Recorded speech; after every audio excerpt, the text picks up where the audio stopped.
Good day everyone. So ayun na nga po, natupad na po ang pangarap ba 'yun?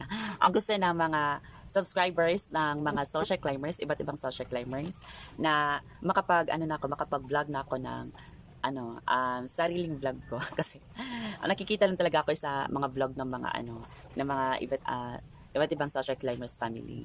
So yan na nga po, sakay tagal-tagal ng paghihintay at sino man yung naghihintay, eto na po ang ating unang vlog. So, sensya po sa inyong mga nag-aantay ng mga subscribers at mga supporters. Sorry po nga. Kasi yun na nga po, nag-iisip pa kasi ako kung ano magiging content ko. Pero sa ngayon, para sa vlog na to, sa vlog ngayon, wala naman masyadong gagawin, ganun lang. Ang gagawin lang natin is, magpapakilala lang po ako sa inyo. Kung ano ang buhay ko at kung bakit ba ako nag-vlog or nagbe-video. So yun na nga, sensya po ako may mga bulol-bulol man ako ng mga salita kasi hindi naman po talaga ako masyadong magaling sa pagsasalita, like sa videos dito sa harap ng camera at sa din iba din kasi yung mga sa likod ng camera, iba din kasi yun, okay? Kasi dito sa harap ng camera dapat nakafocus ka lang, ganun. So yun na nga po, magpapakilala lang po ako sa inyo lahat. Sa hindi pa nakakakilala sa akin, ako nga po pala si Jayford Miracle Ruiz, 24 years old at nakatira ngayon sa Hasaan, Misamis Oriental dito sa Mindanao. At isang kabilang sa social climbers, local edition ba ito? Local edition. At dating nakatira sa Butuan City sa Agusan del Norte. At ako po ay pangalawa sa magkakapatid at kami po ay apat na magkakapatid and I have a broken family. So meron pa akong pamilyang yung separate, hindi po buong pamilya. At sa ngayon ay nakatira ako ngayon dito sa bahay ng stepfather ko, asawa ng mama ko. Mabait naman yung stepfather ko. Kasi nga pero nakakahiya din eh. Hindi ako masyadong makalabas-labas kasi nga nakitira lang din ako dito.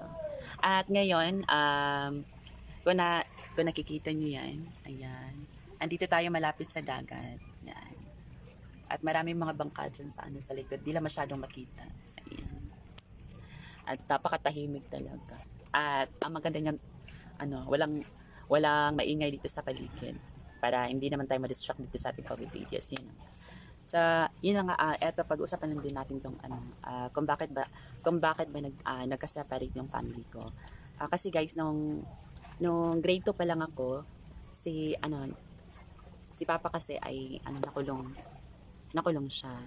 Tapos parang sa isip ko lang, si Mama hindi niya na nakayanin na makapag-antay pa na makalabas pa ba or hindi na si Papa, kaya ayun, pumunta siya dito sa Hasaan at nakilala niya yung stepfather ko, yung stepfather ko. Ang dinala niyang kapatid ko ay dalawa, yung kasunod kong babae at yung yung bunso namin lalaki. Tapos naiwan lang dun sa Butuan City. That time, nung grade 2 pa ako, andun pa kami sa Butuan City. And ang naiwan lang dun ako at saka yung yung kuya. Tapos ang lang pala, ang naiwan lang din sa amin ay yung lola ko, ang mama ng mama ko, ang lola ko at saka ang lolo ko. At sila lang ang nagpalaki sa amin hanggang makatapos ako ng grade 6. Tapos nung nag-first year ako, doon naman ako nag-aral sa isang lola ko, sa mama ng papa ko. Doon naman sa Surigao City. Doon sa lola kong si Lola Vinya. Yeah, si Lola Vinya. Hanggang sa lumipat na naman ako kasi hindi ko nagustuhan yung area doon kasi may may pinsan si Papa na parang iba yung galit sa akin. So kaya ayun, lumipat na naman ako pabalik ng Butuan. Hindi na pala.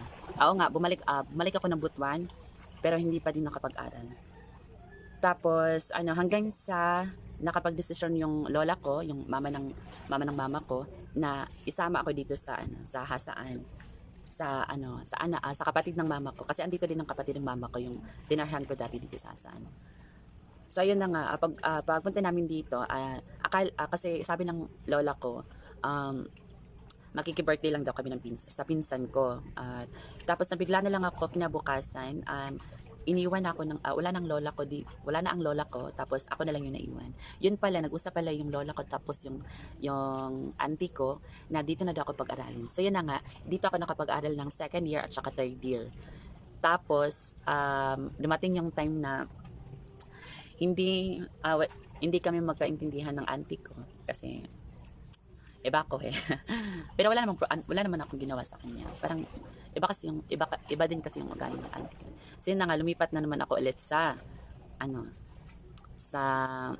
Butuan City. Doon naman ako nag-aral ng 4th year high school hanggang sa at ang nagpa-aral naman sa akin ulit yung lola ko pa din, yung mama ng mama ko. Hanggang sa nakapagtapos ako ng 4th year high school at nakatungtong ng college, nakatungtong ako ng first year college sa kursong agroforestry.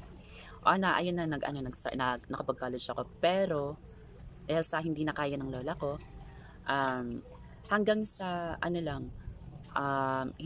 hindi lang talaga. Kahit first sem, di ko natapos eh. So, ayun, hindi ko natapos yung college, ko, yung course kong agroforestry.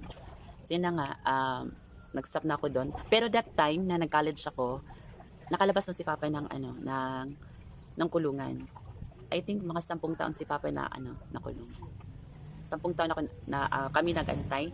Tapos si Mama wala. Yun na nga, may pamilya na din siya dito. May anak na din siya isa dito eh. So ayun that time na college andyan na nag-aaral pa ako.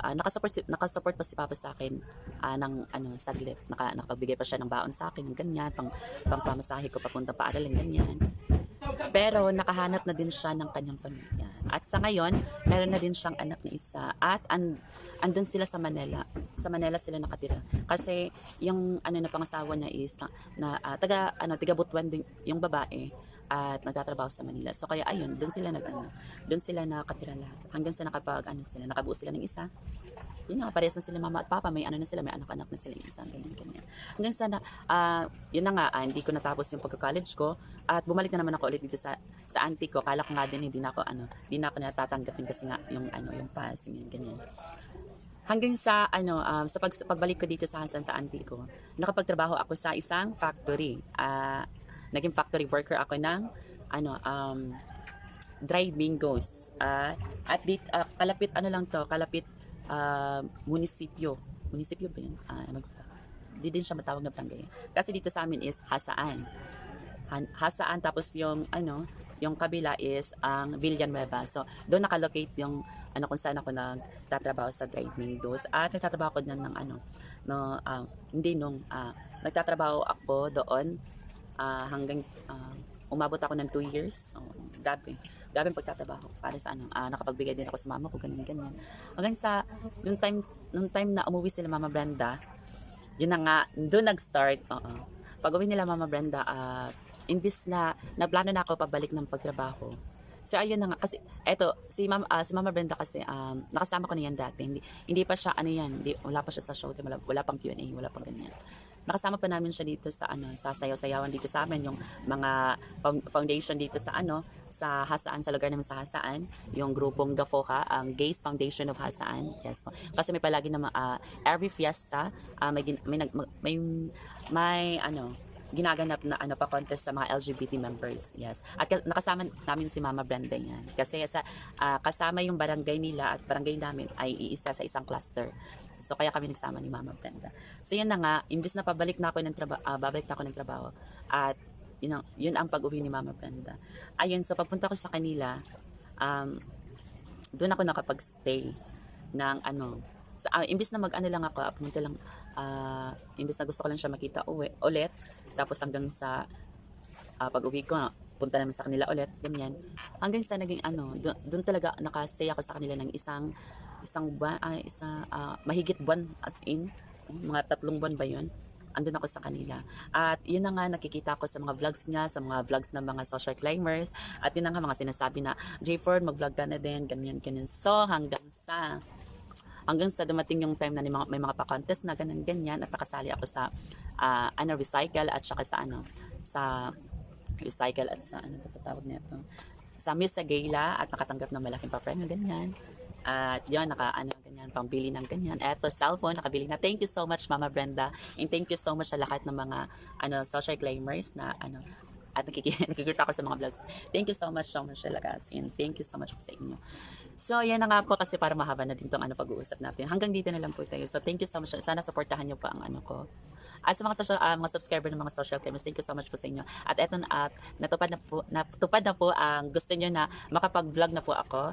So ayun na nga, sana mapanood niyo po ito sa lahat naman nagsasabi na ako na mag-vlog. Eto na po, thank you so much po sa inyo lahat. Sana supportahan niyo pong YouTube channel ko, Jford Cruiz, and sana masabi niyo po sa ibang mga friends na supportan yung channel ko. So ayun na nga po, goodbye. Salamat po sa inyong lahat at mag-ingat po kayo lagi. Bye-bye!